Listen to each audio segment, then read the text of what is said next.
This is one of 10 Toyota models featuring this Nightshade Edition, with more models coming in the near future. Today I'm going to run down what the Nightshade Edition entails. This is the 2021 Toyota Sequoia, which comes in 5 trim levels. You've got the SR5, TRD Sport, Limited, Platinum, and TRD Pro. Now, the base MSRP across those trim levels is between 50 and about 70. This one starts off with the Nightshade Edition in the base trim level right around 60. So what do you think? You want some? Today we're going to run down what this car is all about, featuring those Nightshade Edition highlights, and then I'll go around and talk about some more specs and what I think of the car, the truck, the SUV, and so on, and then I'll put more information on everymandriver.com.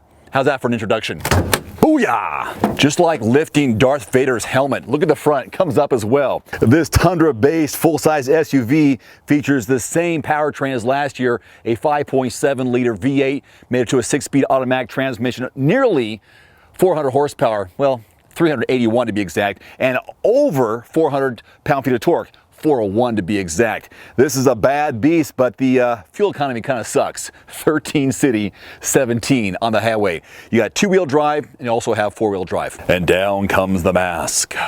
Let's go, Hirsch. Let's go inside. This is pretty sweet because it's super black on the inside. Now, what kind of stands out to me, I know it's pretty much right away, straight away, is that the touchscreen, infotainment screen, is off to the right, which is a little bit difficult to see while you're driving and to reach in relation to other vehicles. Obviously I can reach it with my arm, but it would seem to be, I'd have it usually shifted over a little bit more, but in this case it is not. So just one thing to think about and not be surprised when you get behind the wheel yourself. A couple of USB ports down there. This has Apple CarPlay, which I've hooked up to my phone, which is super convenient. Plenty of cup holders there, 3 there, obviously some in the door. Not the most colorful or beautiful infotainment screen. This is your basic one. I wish I had a little bit larger one, but looks like that's all the space they really have right there. So that could use an upgrade, I think. Otherwise, everything's pretty easy to understand. Of course, you got the 4-wheel drive option, high and low, 2-wheel drive, which I've been driving in most of the time. You can lock the center diff right there. This opens and closes the liftgate window.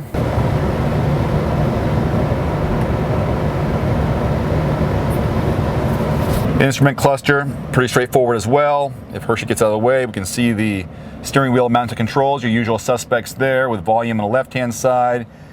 You got Hershey, watch out. You got lane departure warnings, all the basic safety stuff you'd usually have. So there's a safety sense suite of safety features, so lane departure, collision, and that over here is where you have that lift gate, high beams. You know, the stuff you always see. Nothing's really changed. Little blank handle up here for the driver. They should be holding on to the steering wheel. Passengers got one. So here's a rundown of the Nightshade Edition features on your Toyota. LED fog lights with dark chrome surround, dark chrome grille with chrome accents, black power folding outside mirrors, black door handles, black Sequoia Nightshade Edition badges on ours, black 20-inch alloy wheels, black Toyota front and rear emblems. Yeah, more black. Leather interior, black interior trim, midnight black metallic exterior, and magnetic gray metallic exterior, along with blizzard pearl exterior. Those are your other options for the Nightshade Edition. And oh, by the way, to make the Sequoia Nightshade Edition an exclusive option, just 2,500 will be built. Quick drive here in the rain in November to see how much gas I can burn in a matter of minutes. Just kidding, only just because it's a thirsty vehicle. But I'm going to showcase a little bit, hopefully, of or talk about how this handles around some curves up here. Such a lumbering vehicle. That was up to 40. Now, I think it's comfortable to sit in. It's a little loud. The engine's a little loud. But scoot along. Good suspension. Here's a little bit of a turns. I only have one camera, so I can't show you multiple cameras. Body roll to the right. Hey, full size. What are you gonna do? Now I'm gonna go to the right, body lean to the left. It's got to be tough for companies to continue selling full-size SUVs when the fuel economy is below 20 on all accounts, city, highway, and mixed driving. So we'll see what Toyota does here in the near future. They've got to do something, I think. It's an expensive vehicle. Sure, you get a lot of people in it, but what's the trade-off? People hauler, family hauler. I do like sitting up high. I do like the potential of this vehicle in terms of off-roading if you wanted to.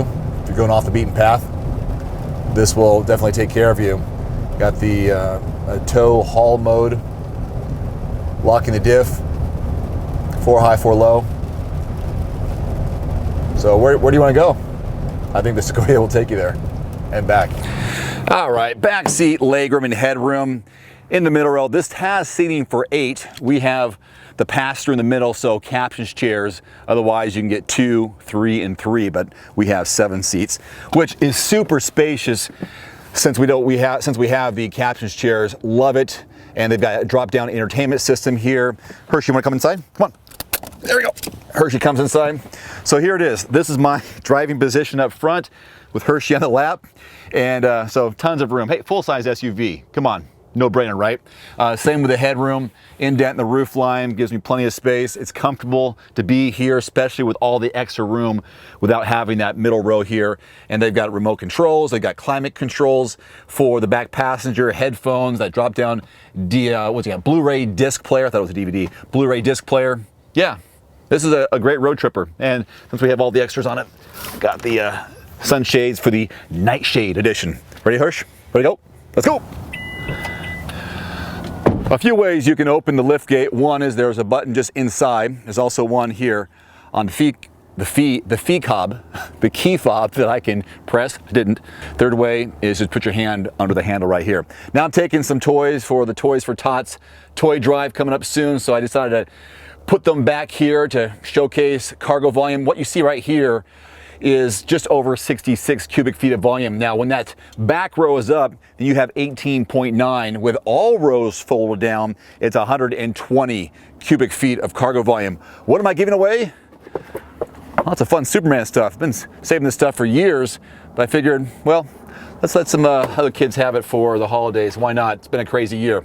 All right, anyways, that's the cargo volume. There's also buttons on the inside that you can press to fold down the seats automatically, but since everything is right where it is, I'll just close this manually because there's no button across the top.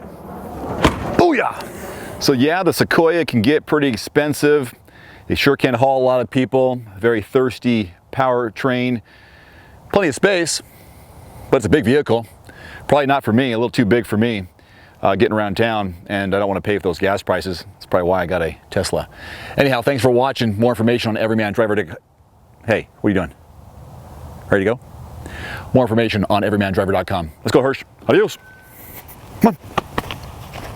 Thanks for watching. Please click subscribe and give us a thumbs up. See you next time.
One more thing before you go, I've added links in the description below to some of the best-selling automotive accessories and products on Amazon right now, plus links to some of the product reviews I've done. You can find it in the description below this video. And if you don't mind, take a couple of seconds and click that subscribe button. I'm uploading 2, 3, sometimes 4 new videos every week, and I don't want you to miss anything, plus it helps support my channel. As always, if you have any constructive criticism, thoughts, or suggestions about my video, please leave it in the comment section below.